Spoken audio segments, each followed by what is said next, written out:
Greetings and a very warm welcome to you all. Thank you very much indeed for joining Global Peace Studies for Sustainable Development, where we discuss pertinent issues of peace and sustainable development around the world and across Africa.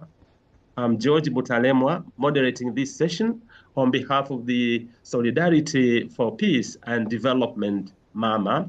I'm here in Mwanza, Tanzania. And it's a pleasure always having you all. And today we have a very interesting theme, which is Youth for Peace in Africa, putting theory into practice. And we've got three speakers. We've got Alex Tarazo, who is a PhD candidate in sociology at St. Augustine University of Tanzania. He has experience in strategic and capacity development. And we've got Amani Kurtz, who is an undergraduate student at Constructor University in Germany. She has been working with us in MAMA and the World House Project since 2024. And we've got Bharti Jain, who is a youth development practitioner and social leadership mentor and the pioneer of the Youth Unity framework that we will learn about today. So it's my pleasure really having you, the three of you today. Thank you for your time and generosity. And I welcome everybody here today. So please join me in welcoming them to speak to us today. And we are going to start this presentation with Alex Tarazo. And so Alex, you are welcome to present to this audience. Thank you, George. It is my pleasure to join all of you today. Good afternoon, good morning, good evening, depending on where you are. And it is good evening in Tanzania. Currently, I'm in Tanzania. My presentation is very brief, and it focuses on policy landscape from the global trajectory, of which I have been working, and I'm still continuing to work more on global space and ecosystem and in international cooperation in various areas of capability and capacity development. And one of the trajectory that I'm dealing with now, and I dealt with in the past, it's about policies as a trajectory whereby things are starting and things are evolving. And it is also my pleasure to share with you about the situation on policies regarding youth, but specifically how it connects to peace building and peace initiative, to which have been providing contribution at a global level in different areas in trying to get the world in a safer place. Next slide, please. Next slide, please. Actually, Peter, can you try there again? Sorry. What I would like to say is global youth employment policy focuses on integrated multi-sectoral strategies to combat high unemployment, particularly in digital, green, and care economies. Key initiatives driven by ILO, UN, OECD emphasize creating quality jobs, fostering skills development, and expanding entrepreneurship to support the transition from education to decent work, especially vulnerable youth.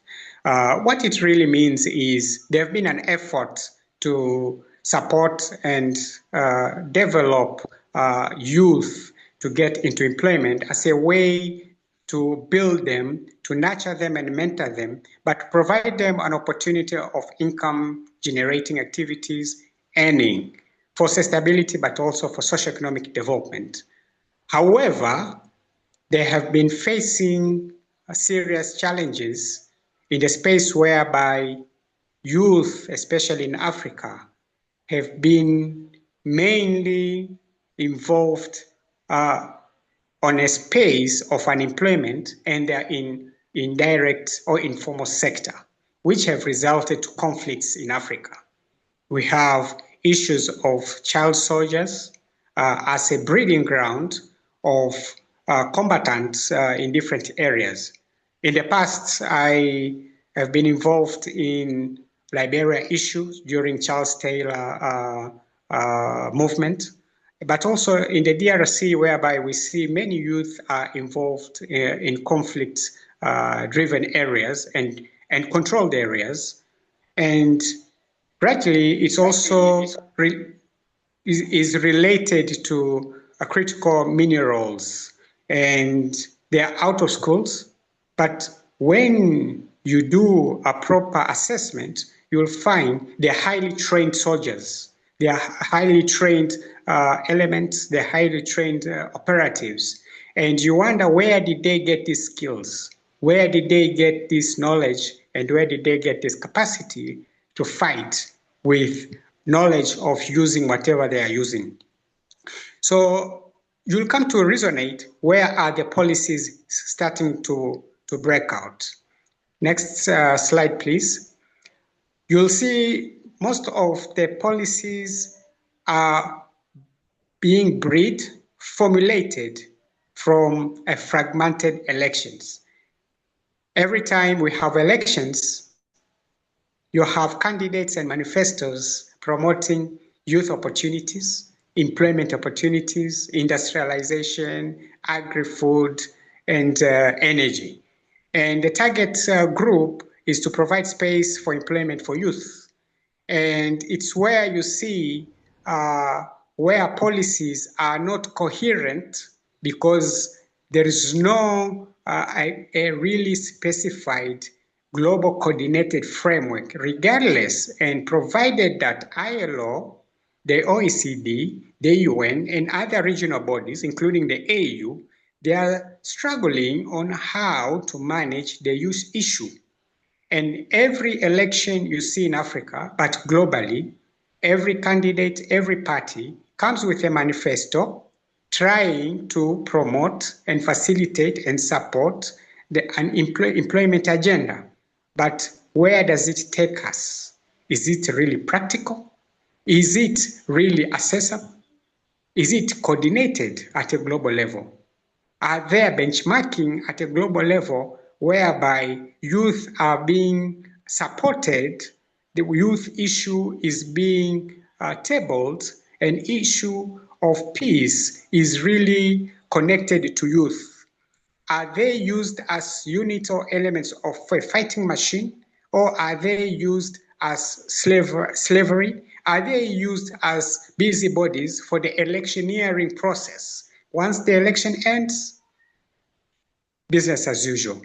So when you see all this, it bounces back to who is behind the policies, who formulates the policies, who writes the policies, who disseminates the policies, and who really is instrumental in making the policies practical, and who is really assessing and evaluating the practicability and the implementation of the policies, at whose expense and at whose cost.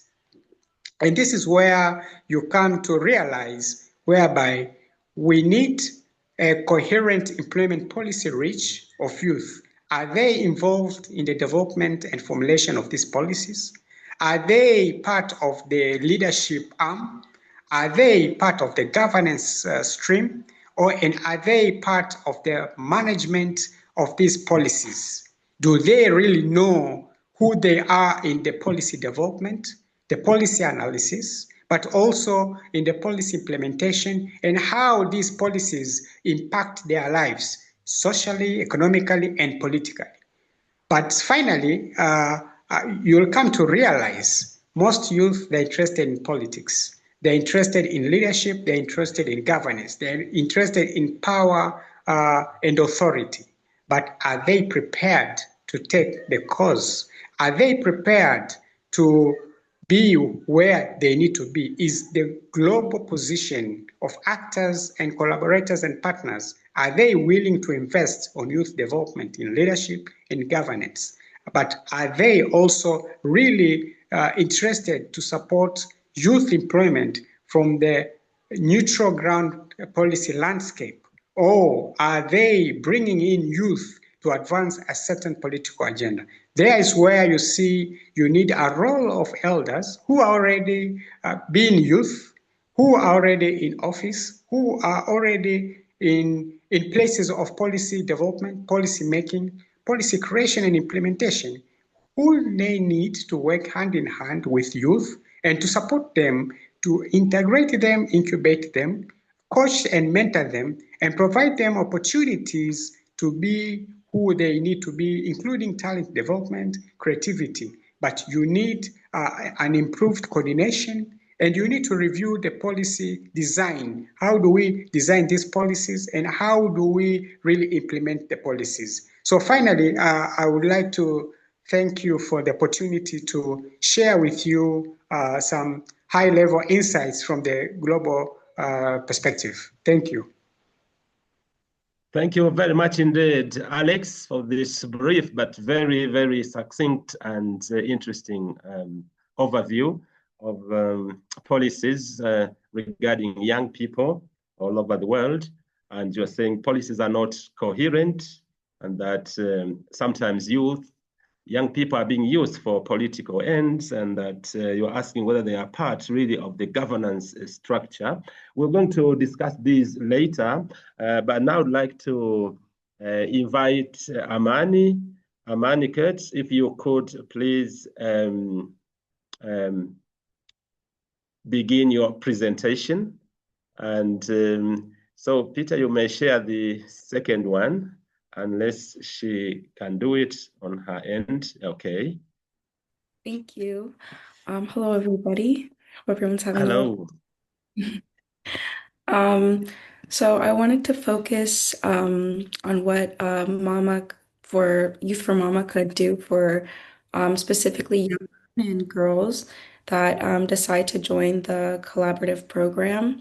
So I just wanted to point out some issues that young women are facing across Africa. Like, for instance, women in South Africa on average earn 30% less than men for the same work. There are less opportunities for advancements due to gender-based violence and gender-based discrimination. There are worsening conditions of gender-based violence, and also with climate change, environmental conditions contribute to an array of issues such as famine, and women often take on roles in the family to alleviate these issues. And then a cross-country analysis shows that equity for women reinforces sustainable development. Of course, there are other issues like violence and harmful practices like child marriage and FGM. But what we can focus on is making sure that what we are developing is sustainable and it continues to uplift Mama's principles. So education has a negative influence on gender inequality in all countries, as shown by a study that looked at the Gender Inequality Index calculated by the UNDP. And it found that gender inequality was found to be stronger than that of economic freedom in all emerging markets. So to set them up for educate the impact of education level on gender inequality was found to be stronger. Sorry. And so if we set them up and educate them with not only skills that will encourage career advancement, but also with skills such as, African philosophies and strong confidence and engagement skills, how to assert themselves and how to basically be confident, wise leaders for the future. Next slide, please.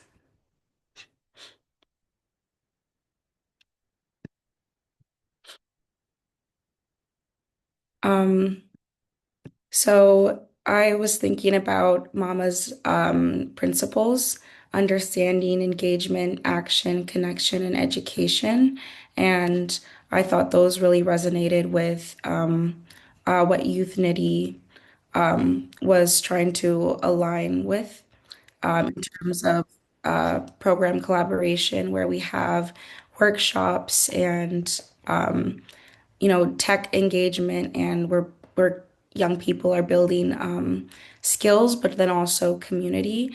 And they're going to be able to understand, themselves and their peers better through education that we give them that's more peace building centered. And I think that Youth for Mama's objectives should remain true to Mama's objectives, which is to build skills for both career orientation and peace building, but then also to decenter from Western philosophical ideologies and to be dedicated to African liberation. Next slide, please. So yes, as I was saying before, the collaboration will be can play a large role in mentoring women and helping them build confidence and leadership skills. We can also try to develop an infrastructure where we give additional career assistance. We can develop mentorship programs through affiliations, and try to do our best giving young women assistance in applying for grants and scholarships that coordinate with the skills that they've learned. And yeah, basically that's all. Thank you. Thank you very much indeed, Amani, for this excellent presentation. And you've talked about gender-based violence, for example, and that we need really full participation in leadership and decision-making. And we need really particularly wise women, and with special skills, confidence, engagement, etc.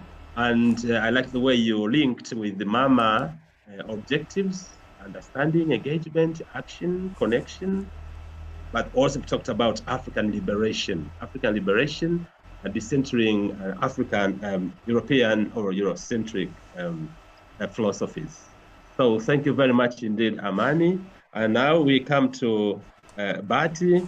Bharti Jain, you are welcome to share your screen. I can see that Kurt has raised your hand. Can we wait a little bit and then, good. And then Bharti, please. Yeah.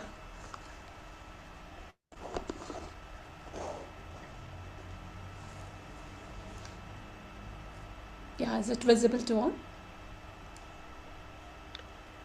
It's coming. Great. Yeah, am I audible? Yes, please try to speak up a little bit more. Okay. Yeah, thank you, George, for inviting me to this panel once again. After a long time, we are back with this issues of Africa, and hopefully this time I have come up with the practical solution for Africa. So first of all, thank you, Alex and Amani, for highlighting the key challenges affecting young people today. That is unemployment, fragmented policies, and the risk of youth being drawn into conflict or destructive environment. These challenges are actually not unique to one country. They are global. But one important question remains always there. If young people have creativity, intelligence, and energy, then why does that energy sometimes move towards frustration, aggression, or destructive behavior? The answer often lies in how young minds are shaped and guided. Youth empowerment is not only about skills or employment. It is also about mindset formation, ethical leadership, and resilience. And today I'll be sharing a practical framework called Youthnity, which focuses on developing youth leadership and resilience so that young people can become constructive contributors to the society.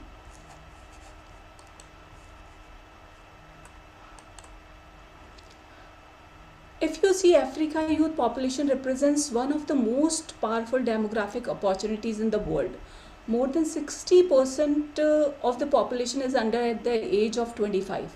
This means the future of economic growth, innovation, and peace in Africa largely depends on how this generation develops. But the challenge is that economic and social system has not always kept pace with the demographic growth.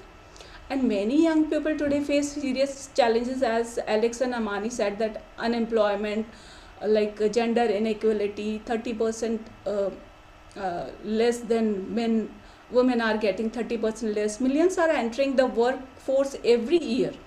Uncertainty about the future is there. A strong influence from global or say digital media is affecting a lot, and lack of mentorship and leadership opportunity, as Alex said, that youth wants to come into governance, but they are not aligned properly, they are not mentored, or they are not having the leadership opportunities. For example, according to recent reports, youth unemployment in some countries such as Kenya is around 19% among young adults aged between 25 to 34. At the same time, the average age of farmers in Kenya is about 61 years, which shows that many young people are not entering sectors like agriculture. And this gap between opportunity and engagement creates frustration among young people and sometimes pushes them towards risky environments. But this is not failure of youth. It is often the lack of a structured guidance system that help youth channel their energy positively. According to the statements highlighted in recent global discussions on peace and security, youth are heavily represented in conflict environments. Some reports indicate that young people can make up a significant portion of participants in armed groups in certain regions of sub-Saharan Africa.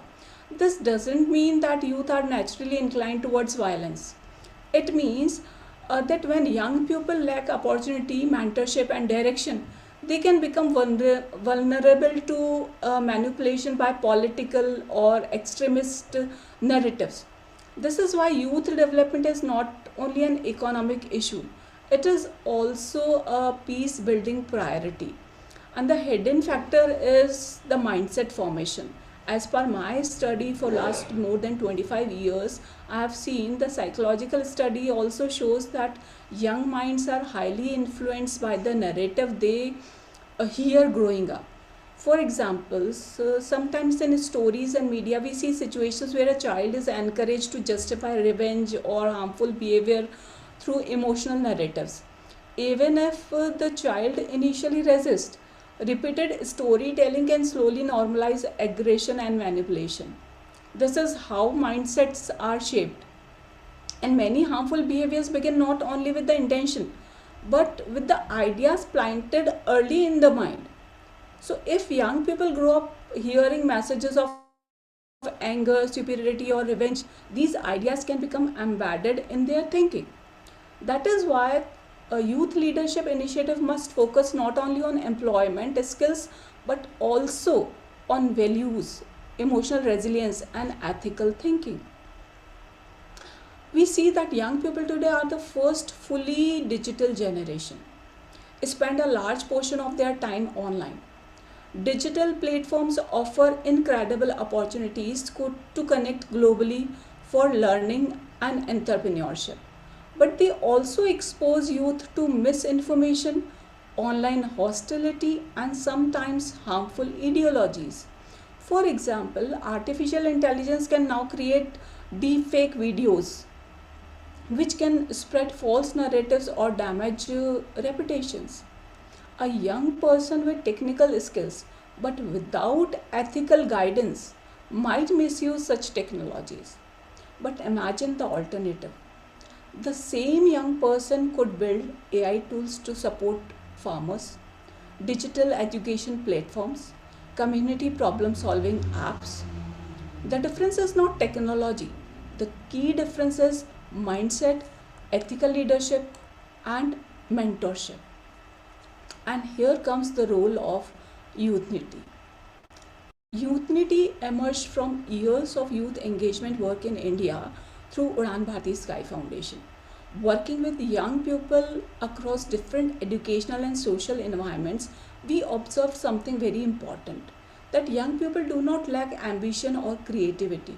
As Alex said, they want to enter into every area. What they often lack is a structured mentorship and leadership pathways.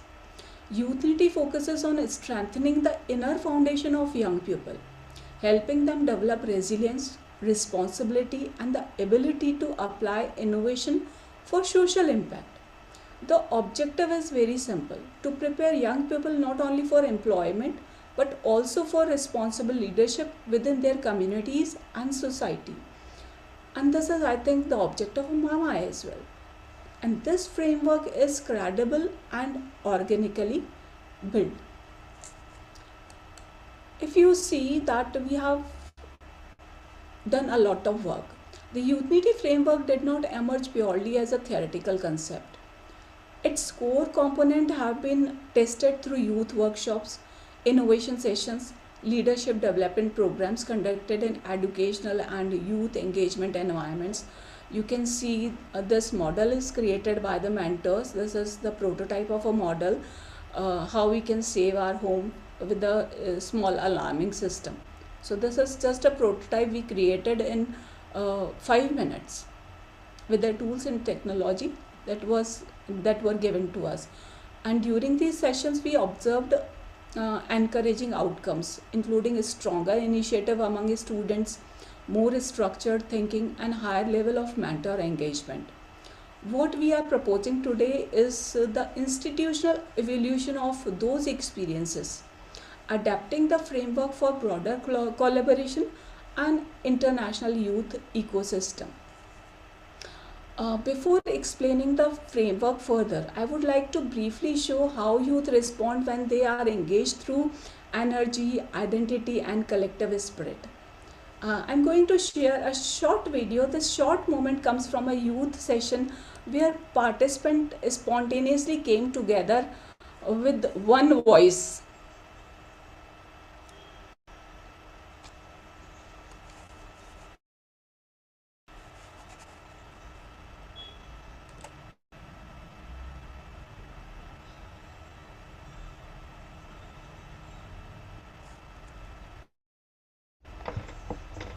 Sorry, we don't have sound. There is a setting for that. Is that audible? No.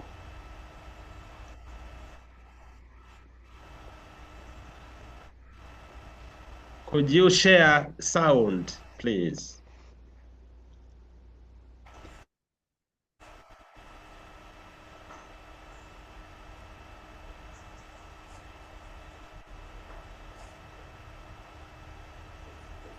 The sound isn't coming through, Bharti.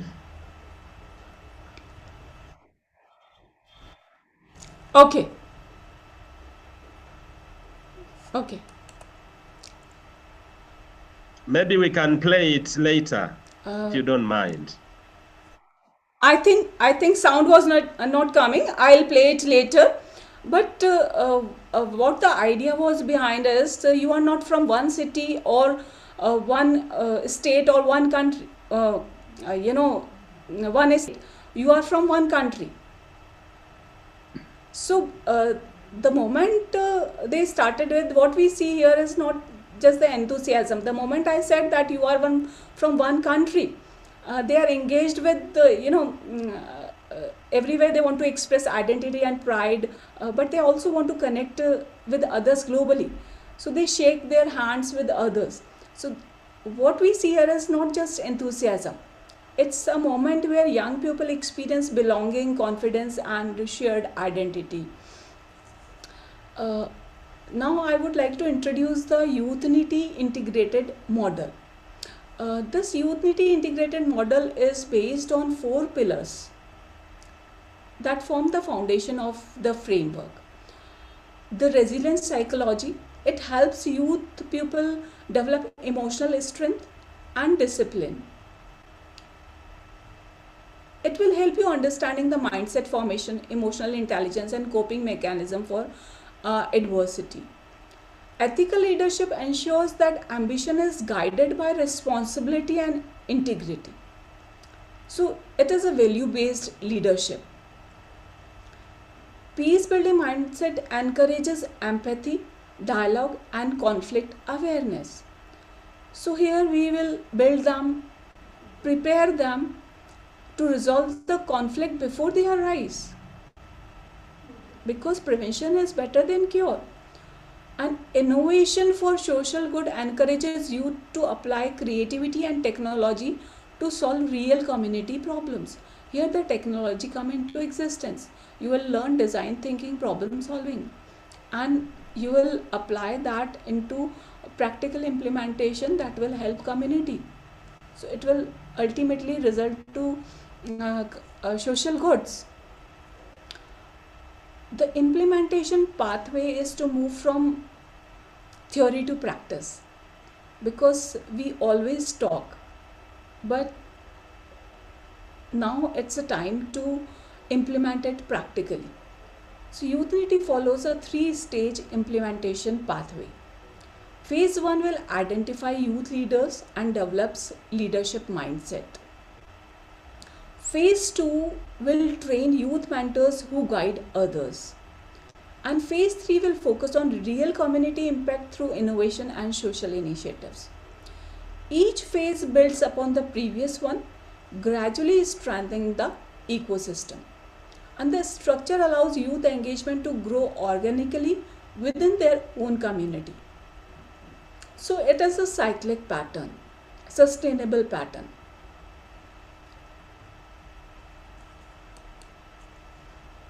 If we talk about phase 1, it is a 3-day leadership experience program, which is a structured process for identifying potential youth leaders and initiating the leadership ecosystem.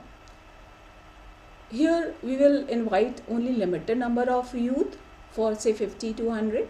Day 1 will focus on resilience and mindset development. Day 2 will introduce ethical innovation and problem solving.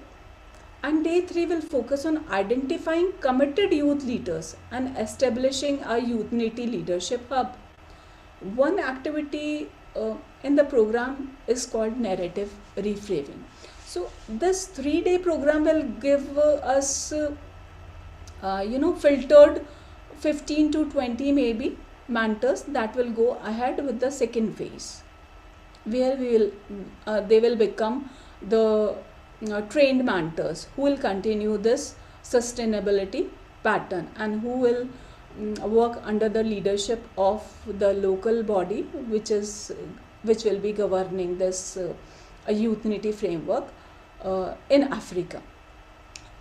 For example, one activity in this program is called narrative reframing, where we give youth analyze real scenarios where people are influenced towards negative behaviors. For example, a story where someone encourages revenge instead of reconciliation. So participants discuss how different messages could influence the outcome. And this exercise helps youth understand how narrative shape behavior and how leaders can guide communities towards constructive thinking. Phase 2, when I said only the selected filter candidates who want to take this movement forward will be forwarded to the phase 2 mentor development program. As Alex clearly said and truly said, actually many youth programs across the world succeeded at conducting training workshops, but they struggle to sustain engagement afterwards. Because youth attend a program, receive a certificate, and then the initiative stops, and it happens nearly during the election times. Because everybody wants to gain vote, so they are into giving false promises and all. But Youth addresses this structural gap. It focuses on mentorship continuity. Participants who show leadership potential in first phase are trained and certified as Youth mentors, giving them a clear role within the leadership ecosystem. Such like Youth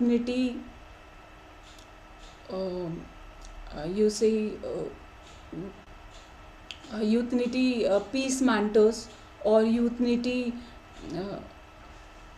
a regional mentor of change. Such kind of titles can be given. And so no, these mentors then guide the younger participants.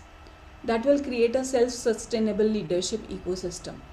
Mentorship is one of the most powerful tools for shaping youth behavior. And the mentorship and reflection exercises help youth recognize psychological patterns and build stronger moral judgment. And one of our Youth Unity activity focuses on digital responsibilities, where youth analyze how technology can either create harm or generate solutions. So sustainability is not only financial. Sustainability includes mentorship continuity, skill development pathways, and institutional structure that allow you to continue contributing to peace building and community leadership. Phase 3 will come with innovation and community impact. In this phase, youth apply their leadership to real community challenges. For example, in many African countries, agriculture remains a major economic sector. Yet many young people see farming as something only older generations do. For example, data shows that in some regions, the average age of farmers is above 61 years. Youth innovation programs can change this perception. For example, initiatives like youth agripreneur programs in Africa, they have already demonstrated strong results, creating thousands of jobs by combining agriculture with innovation.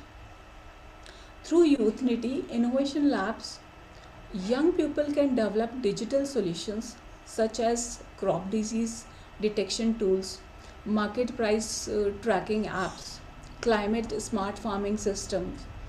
So imagine just if young innovators develop simple mobile tools that help farmers predict rainfall patterns or access market prices.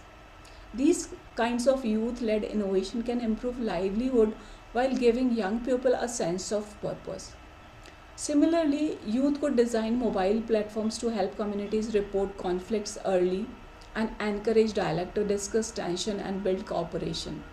So what I mean to say is we need to change the mindset first. With positive mindset, we can create constructive youth. And if we look at the 5-year vision, if youth leadership ecosystem like this are implemented through partnership with universities, youth networks, civil society organizations, peace organization like Mama, the impact can grow rapidly. Within 5 years, thousands of young leaders could be trained, hundreds of mentors could guide new participants, and youth-led initiative could address real community challenges. The goal is to create a culture of youth leadership and responsibility. Research linked to Sustainable Development Goal 16 has shown that reducing youth unemployment can significantly reduce youth involvement in violence. This highlights the importance of connecting youth development programs with economic and leadership opportunities. And Youth Unity aims to create such ecosystem where youth leadership and economic innovation reinforce peace building. And here is a way forward. I would propose to collaborate everybody, specifically Mama, to come forward, and we should go ahead with the pilot implementation, because Unity complements Mama's initiatives. It strengthens Mama's initiative, or it strengthens any organizations which is working for peace, which is working for education, which is working for health, or which is working for youth. So we can go ahead with the pilot implementation, which allows Youth Unity frameworks to introduce in a local context and help us understand youth engagement, institutional support, and potential mentors. Then we can move ahead with the mentor development program. We identify potential youth leaders and educators who can become certified Youth Unity mentors, the most critical stage, because mentors are the backbone of long-term scalability. Once mentors are trained, institutions can establish Youth Unity chapters, These chapters become local hubs for youth leadership, innovation, and community engagement. And then multiple chapters across schools, universities, and youth organization, they connect to form a regional youth unity network under your organization. So this enables collaboration, peer learning, and joint youth initiatives. As multiple regional networks grow, they connect across countries. This creates a continental youth collaboration platforms where young leaders share ideas, innovation, and social impact initiative. So the goal is not simply to run a program, but to build a sustainable youth leadership ecosystem. So what I say is peace begins in the mindset of young people. If we nurture their leadership responsibly, they can become one of the strongest drivers of peace and sustainable development. When youth develop resilience, ethical leadership, and innovation thinking, they become powerful agent of peaceful change.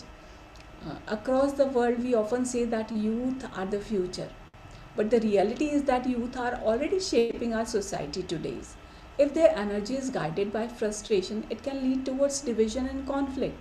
But if it is guided by resilience, ethics, and innovation, it can become one of the most powerful forces for peace and progress.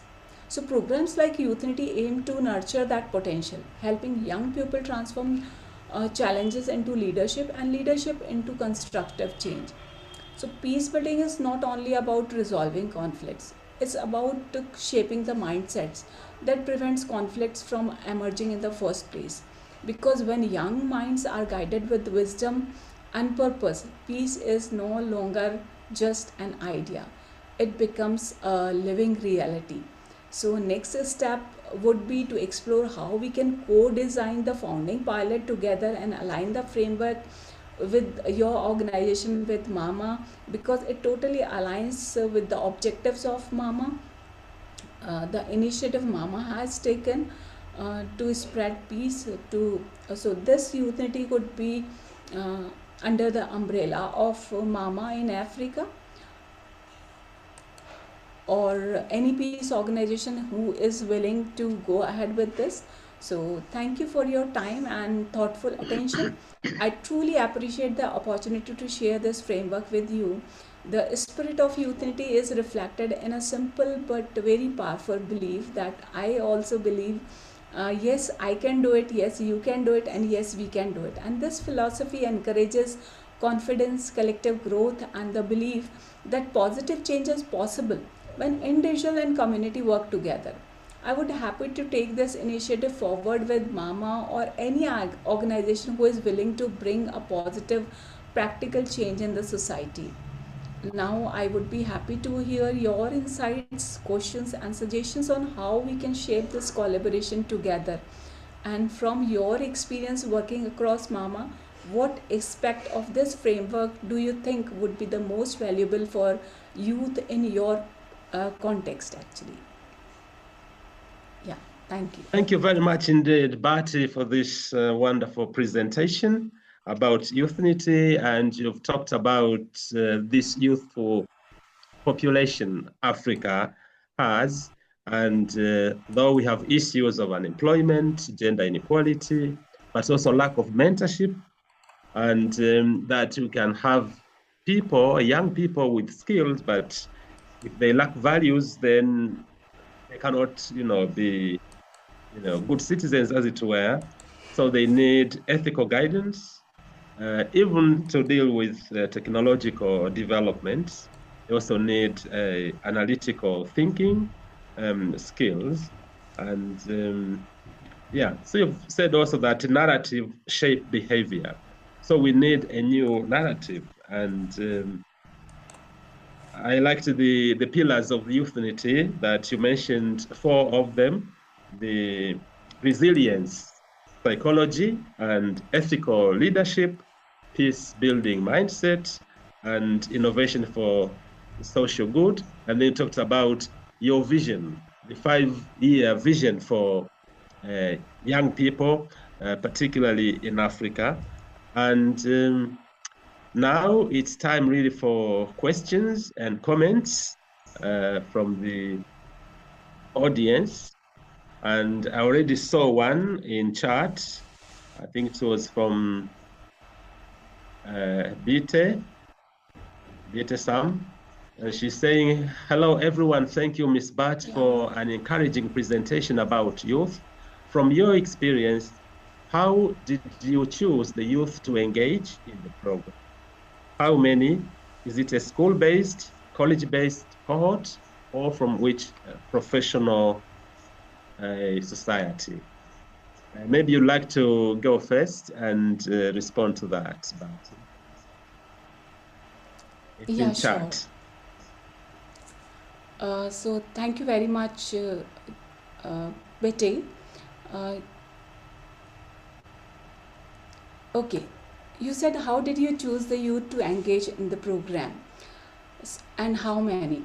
You know, we have worked almost maybe I have worked with lakhs of youth around the globe, and we have arranged workshops and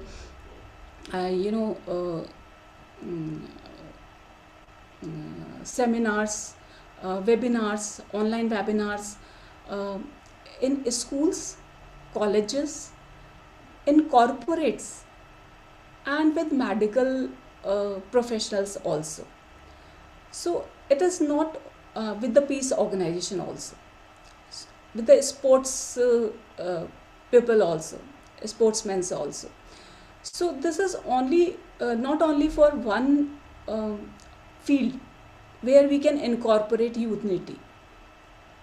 Yes, a student can also be a mentor in this framework, who is willing to bring a positive change in the society, who has a zeal to learn, to contribute to the society and contribute to yourself.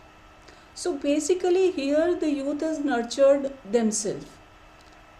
It is not first you nurture yourself and then you bring that to the society. You will give back to the society. So first phase is you develop yourself on ethical ground, on leadership ground. You make yourself technically sound, align with the upgradation that is coming into the global perspective. And as my journey from the very beginning is very different, because I am a science graduate with MA English, MSc Computer Science, and I have for more than 25 years I am into business development, education, health and wellness systems. For more than 15 years I am researching on Namokar Gym, that is gratitude and forgiveness makes a lot of difference in helping you nurture yourself, nurture your ethical behavior, and it actually practically visible. I have seen it with the youth. If I show you the example, I'll share few of the videos in the group, or I'll share with the I think you all must be there in group Mama. So I'll share few of the videos, though they might be in Hindi language, but you can see that wherever we have taken this, we could see the results there and then only within an hour itself. We organized a 3-day workshop in World Intellectual Wisdom Forum in a piece, that IPNA, ICPNA workshop. And within these 3 days, we could see the youth is totally changed. The youth who couldn't even speak a single line, they came up on the stage and they started speaking. So you can see the drastic change. The environment matters. What you are teaching to them matters. I'll share the video. If you allow me to share the video, I'll share the video, because I went into this robotic competition.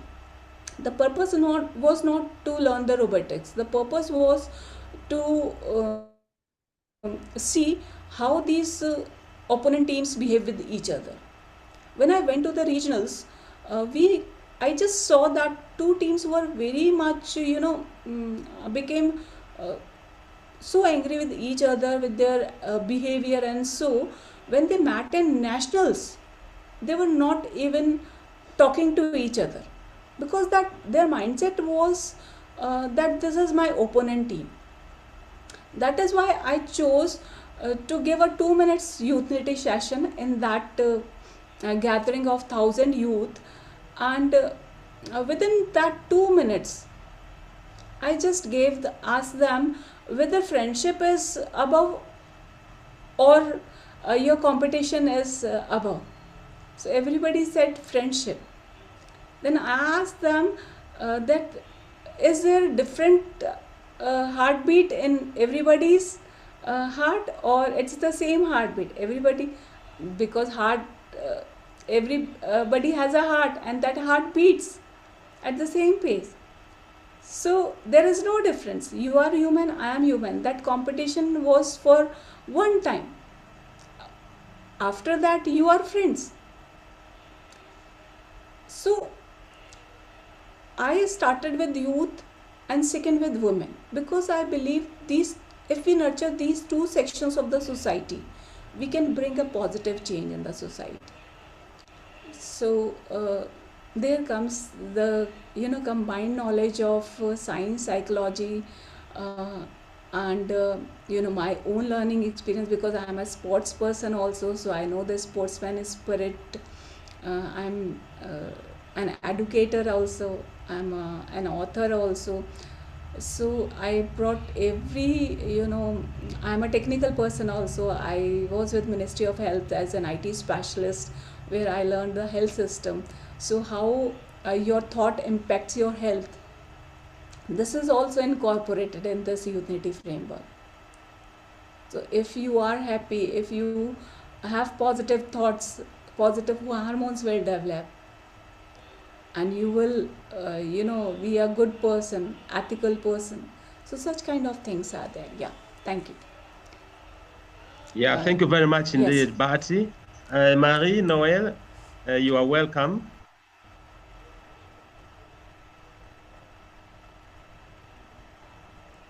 Okay. Thank you, and congratulations for your presentation.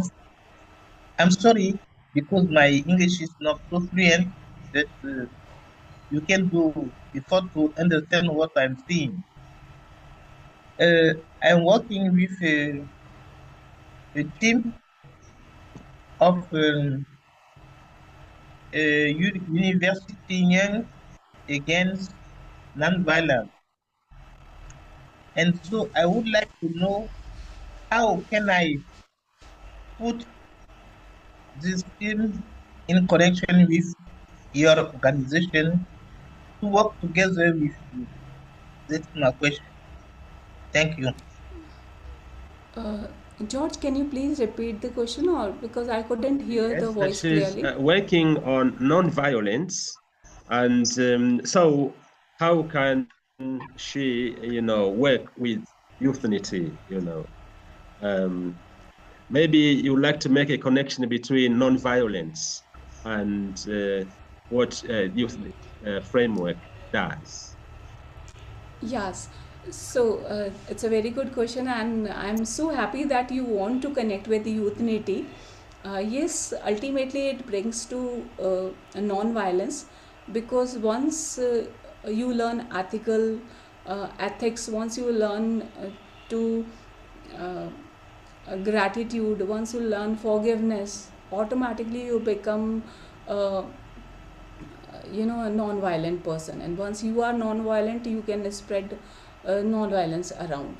So the concept is that only. And regarding how you can connect with the youth unity, and I wish that Mama should start with the pilot run, or any organization in Africa should start with the pilot run, and you could join in that pilot program, and from there you can start your journey to this being a mentor, and then senior mentor, and then maybe a regional mentor and community mentor.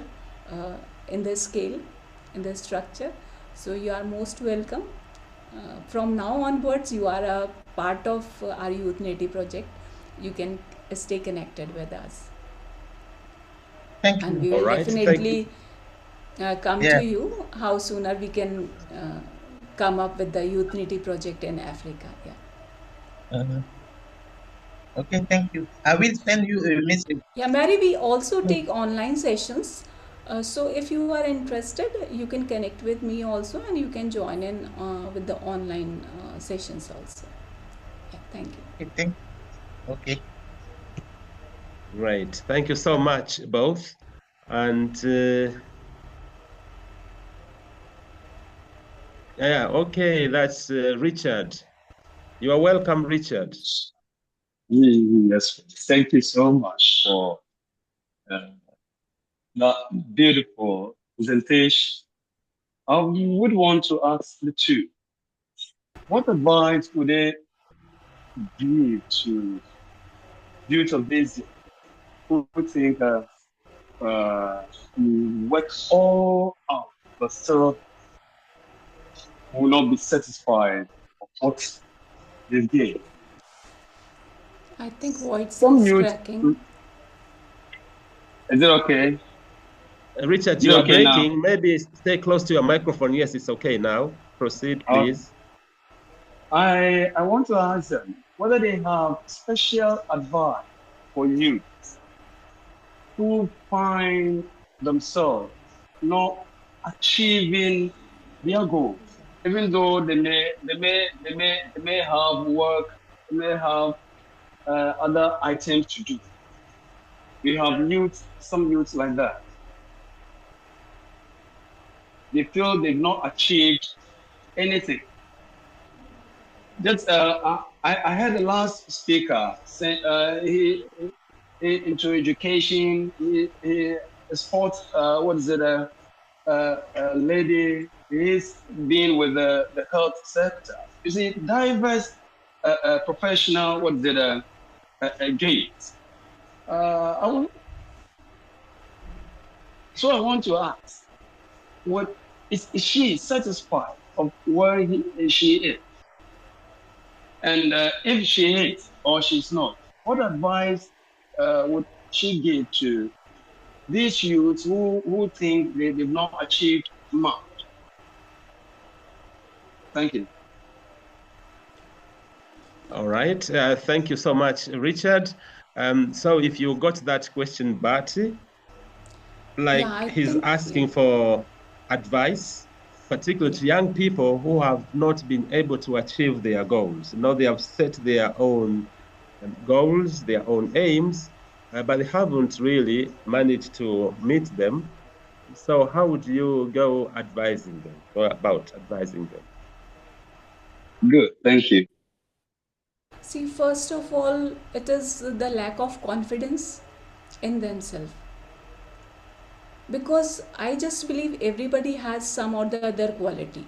So rather than comparing yourself with others, compare your journey with yourself only. What you were yesterday and what you are today. And see the change in yourself. Then you will build confidence in yourself. Because the people, they think that we are nowhere. It's not like that. Everybody has some or the other quality. One person is not good in education, but he might be good in singing, or maybe good in some artwork, or maybe some good in some handwork, or maybe technical. I have seen people who are not educated, but they do technical work in an amazing manner. That wiring and everything. In this robotic competition, I just saw, uh, 7th, 8th class pass outs who were with the very elementary education, but they were very sound with the technical things, and they built the robot. So the only thing is that you need to tell them that you are capable. That's why I said the problem is not in the youth. The problem is how you nurture them. If we tell them you are no, normally this is the problem of parenting, because every now and then we used to say you are good for nothing, you can't do anything. We do compare our child with others. Look at that guy, he is doing so well, he became a CA, he became a doctor, he became an engineer, you are good for nothing. So that, we are imprinting their minds, and unknowingly the child accepts that I cannot do anything, I'm not productive. So first of all, we need to change the mindset. You tell them that you are good for everything, no matter you are crushed many times, but your value will remain same. So have faith in yourself, identify your true potential and use that potential and convert that potential to your identity. Yeah, I hope I could answer your Yeah, thank you very much indeed, Bharti. And Hubert, and then Lester. Hubert, Yes, please, you're welcome. Thank you very much. Wonderful. I hope I come through because I'm in a special workspace here in Mombasa. I greet you, and I am very recognizing your inputs, Amani and Miss Bharti. I would like to mention maybe some missing, I cannot say missing, it was a summary presentation, of course. Your concept and your vision came through, but I may give you some feedback on maybe sharpening the presentation and the concept.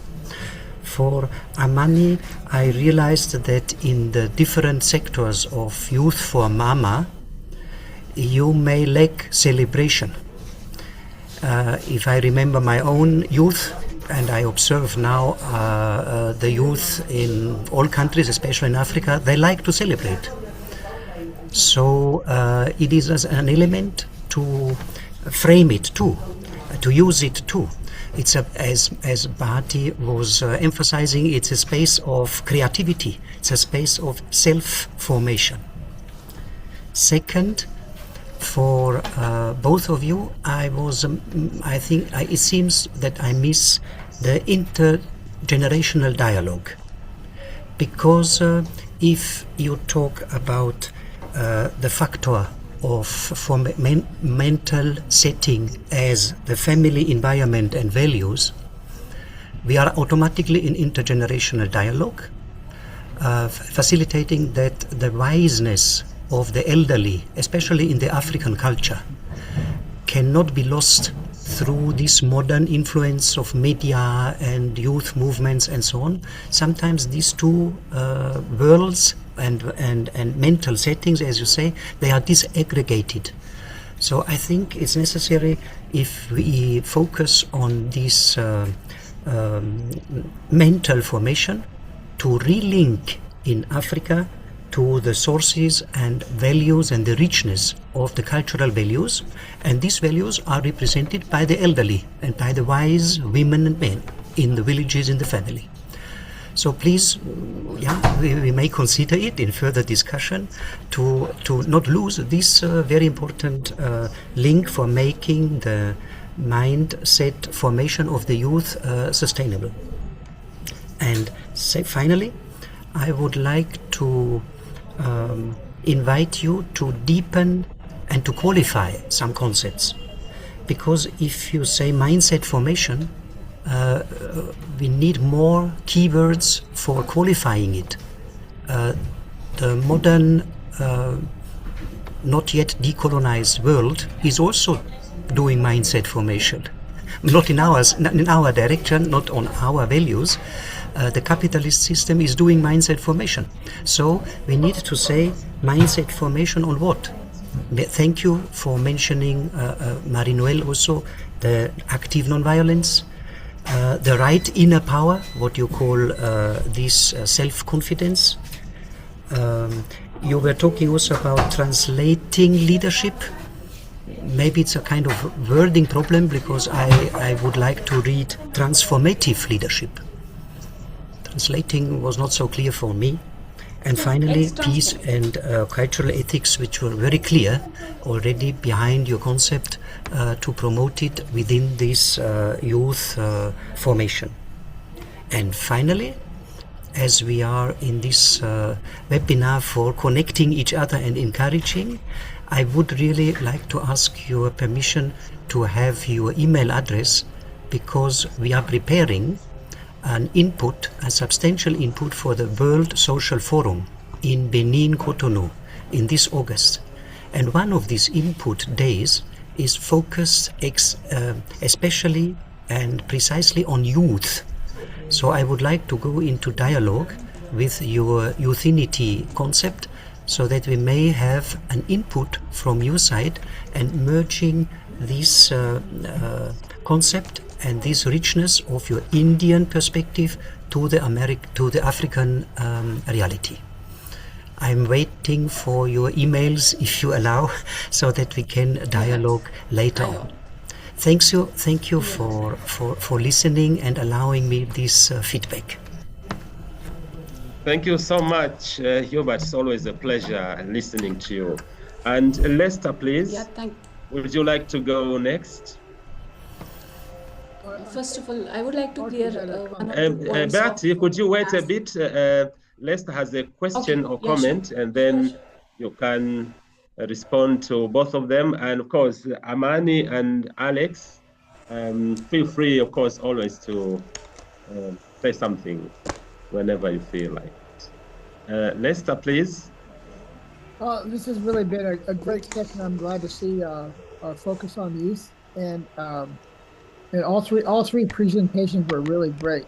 And I was reminded of Alex's comment that everybody was interested in the youth around election time, and then once the election was over, they were forgotten.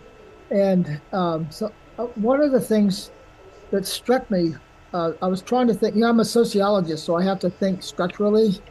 And so Alex is too, right?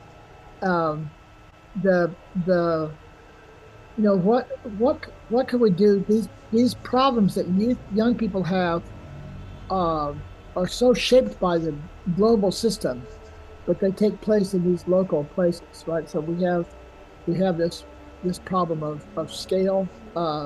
It sounds like what Youthinity has done is some really good work, in particular places. I'm wondering but we also need resources, right? Because you can't just ask young people to participate, and not have any resources. So then I was thinking about Amani's slide with the principles of Mama, and I was wondering, is there a way, Mama and Youthinity could call together some people from some major organizations who are working with youth? And I was glad to hear about the World Social Forum having a day devoted to that. If there could be a meeting of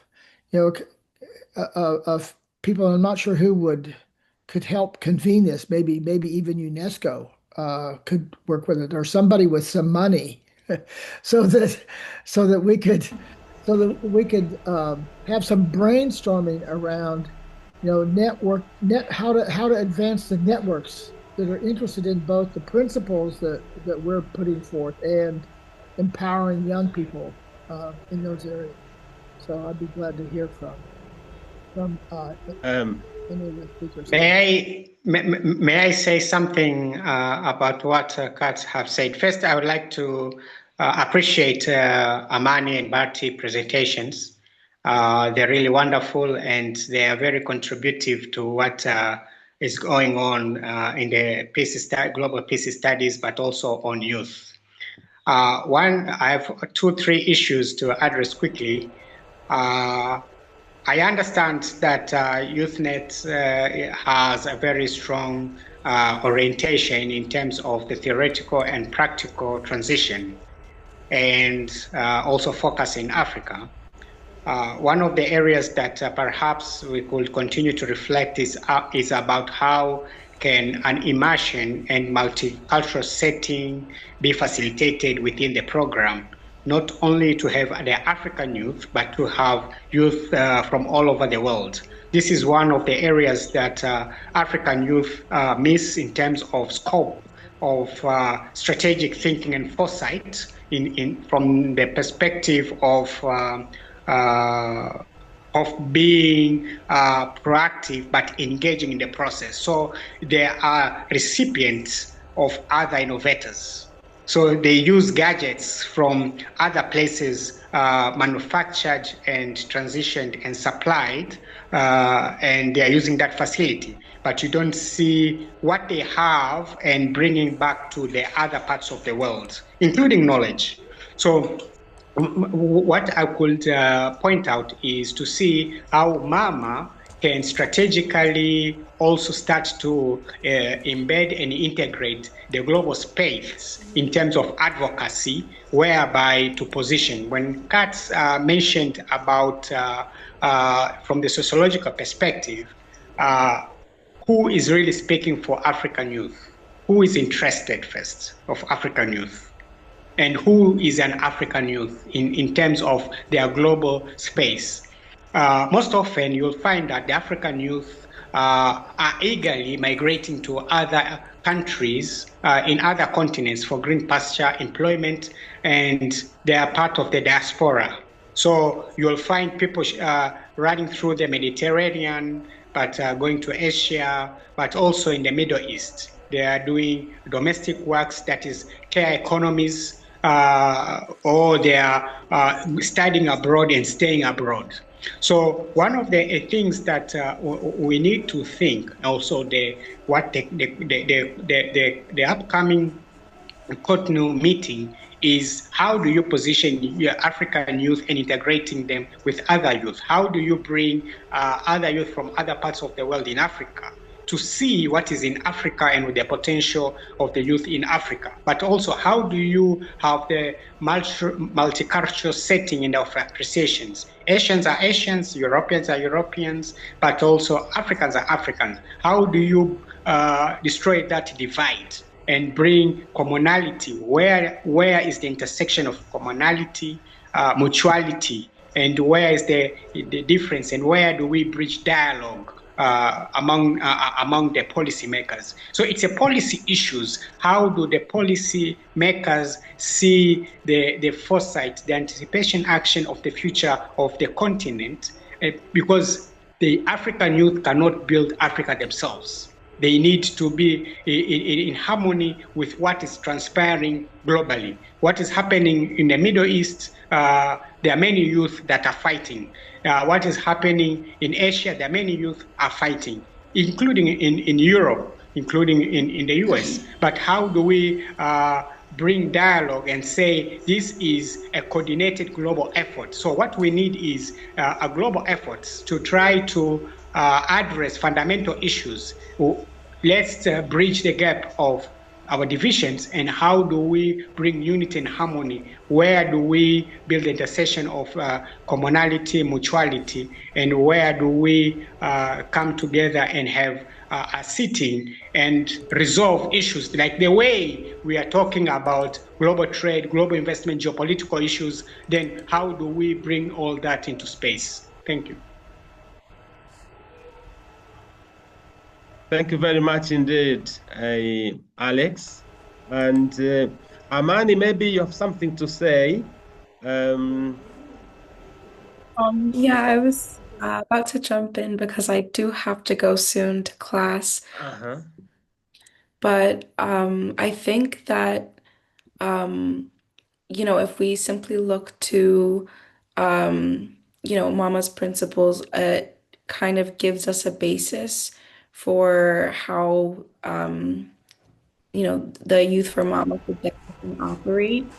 So as Bharti was saying, is I think ethics would be at the basis, such as it is for Mama, where it's dedicated to anti-colonial and anti-neocolonial, anti-oppression, really making sure that we're not bringing the, I would say maybe, cultural pains that we all carry to the next generation. Make sure that we're also deconstructing our own, harms as we continue to teach.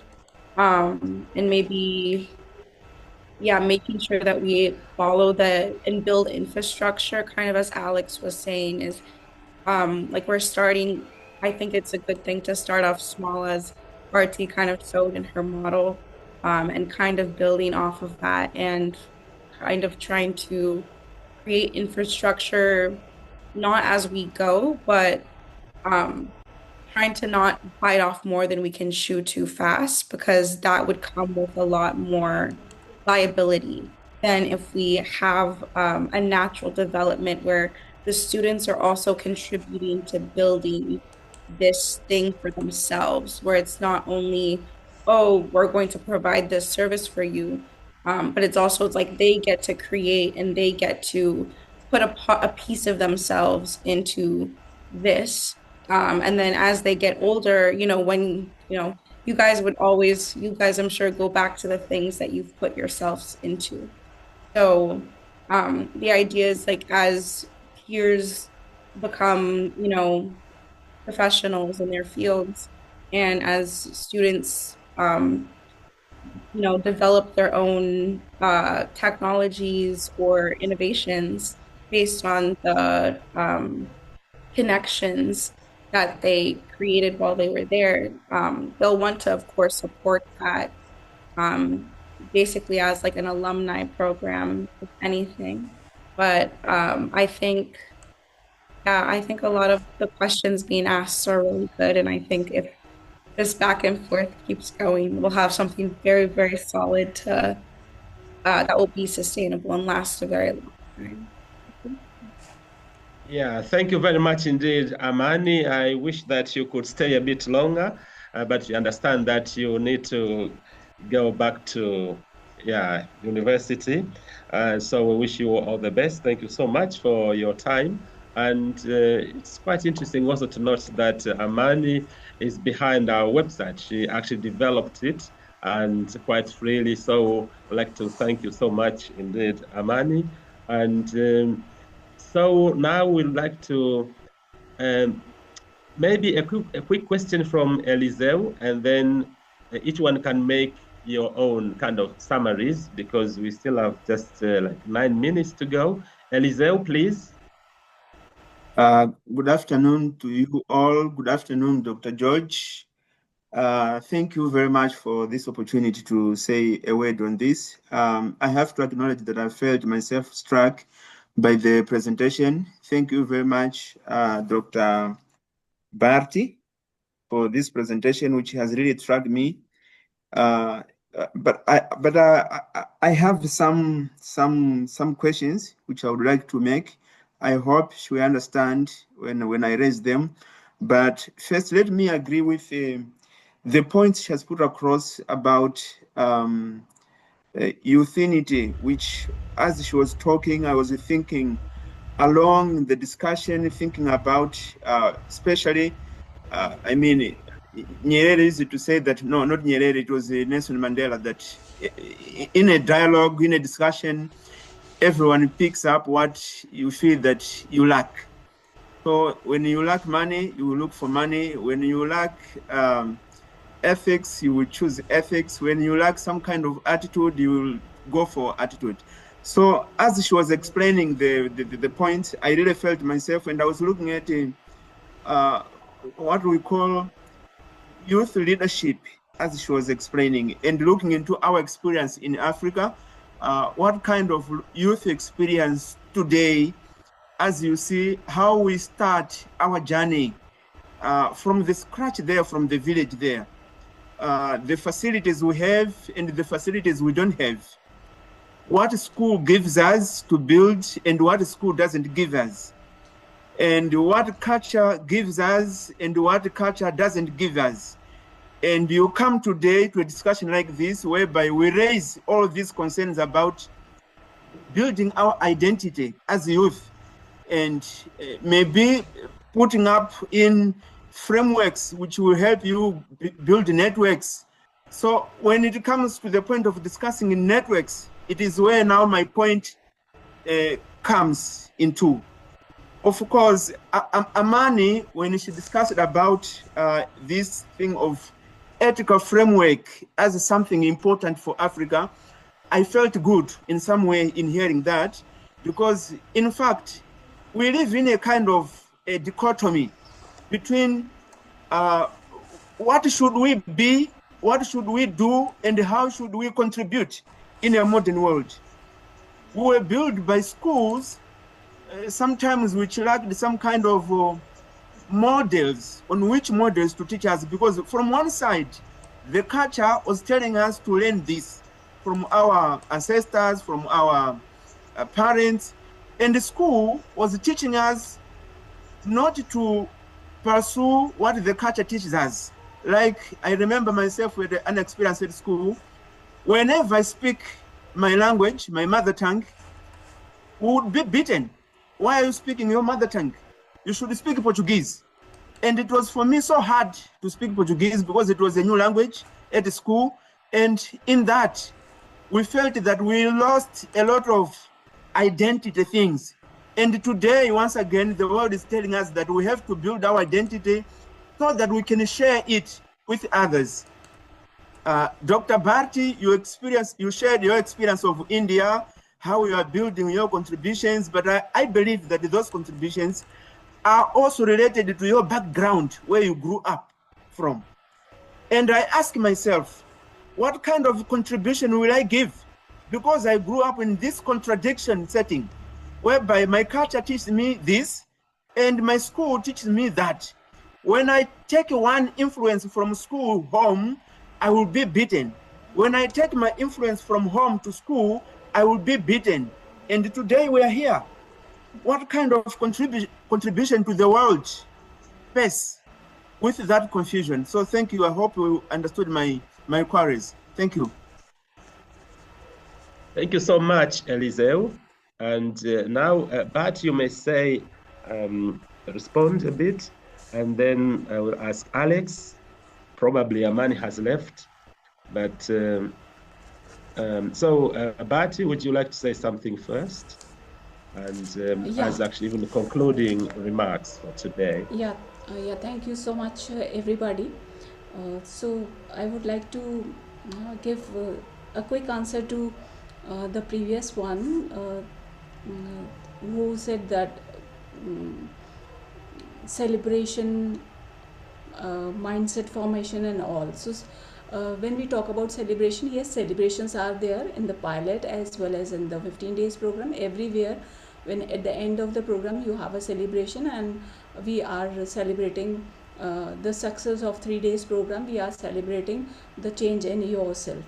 Mental formation, mindset formation, I mean to say, we need to create positive mindset so that you can grow ahead in your life with a positive mindset. And it is not like parenting doesn't mean that we have to teach only with the parents, but parenting means this is one of the case that parenting matters a lot. And as our last speaker asked that there is a big difference where we come from and where we are going, where we want to go. Like family culture is different and a school teaches different. So this is where the decision making comes into picture. You have to decide, you have to transform yourself, because everybody is not alike. You have to put yourself into their shoes. You have to be smart enough to manage both the aspects.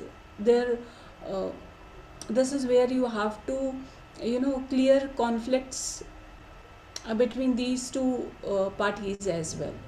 You need to understand what they are saying, and you have to adapt to that culture, not fully into that, but you have to decide what I have to do here, take the best from this school, what I can get positive from this school, take it from there, what positive is there in your family. So a few practices we used to practically do for such kind of things: how you enter into the school and how you enter into your workplace or home, to manage the difference between the both the parties.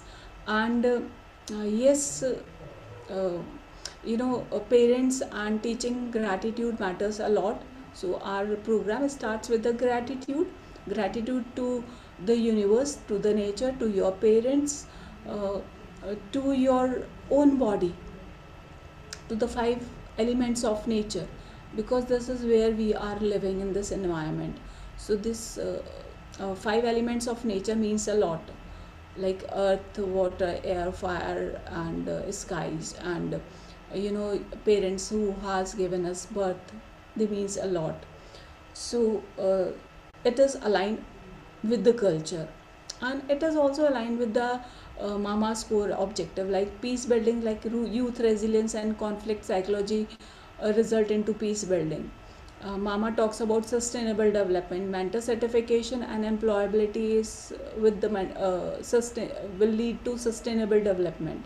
When we talk about youth empowerment, then we are creating SDG Innovation Lab that complements youth empowerment. And we talk about Mama talks about community leadership. So a structured youth leadership hub will be there that will continue the legacy of Mama. So this is where the idea is behind. It is not to replace anything, it is to strengthen your current organization's objective. It is to strengthen our own passion.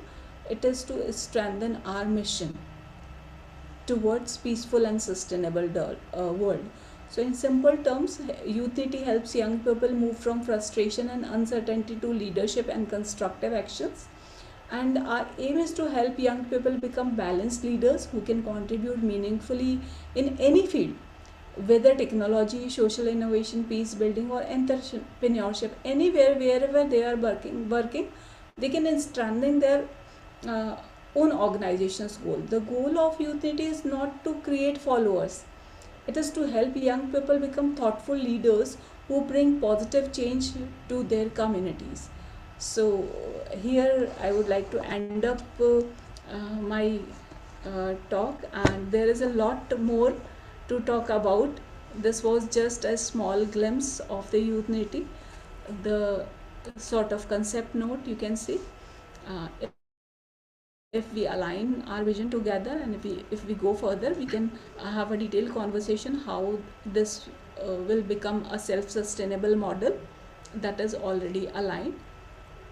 And I am hoping that soon we can start with the pilot in Africa. So thank you so much. Namaste. Jai Jain. Namaste. Thank you so much indeed, Bharti. And Alex, in a minute, if you could say something for us to take away with. As a closing remark, I appreciate being part of this conversation, and I do hope that the conversation will continue. And my own is perhaps going forward is good to build on innovation, resilience, and adaptation, not in the fast and rapidly changing environment and ecosystem, not only to youth landscape and policies, but also on how to connect and reconnect with global initiative that can sustain the momentum. Most often, you may start initiative in the continent, but if they are not connected and tied to a certain, let's say, youth initiative or momentum, not necessarily another initiative, they wither away with time, because you need energy and resilience. But also there are things that they are not only they are common and mutual, but there are things that are shared. So how could you put in place an innovative approach within the model that has been presented for appreciating what is shared in the ecosystem of young professionals, but also with the real-time professionals globally. Thank you. Thank you very much indeed, Alex. And we have come to the end of our session today. I thank our speakers, very, very, profoundly. And I thank also all the participants. Thank you for your time, for your generosity. It's always great having you around. We are looking forward to seeing you again next week. We are meeting every Wednesday, so please don't miss. Thank you so much, and bye-bye for now. Thank you.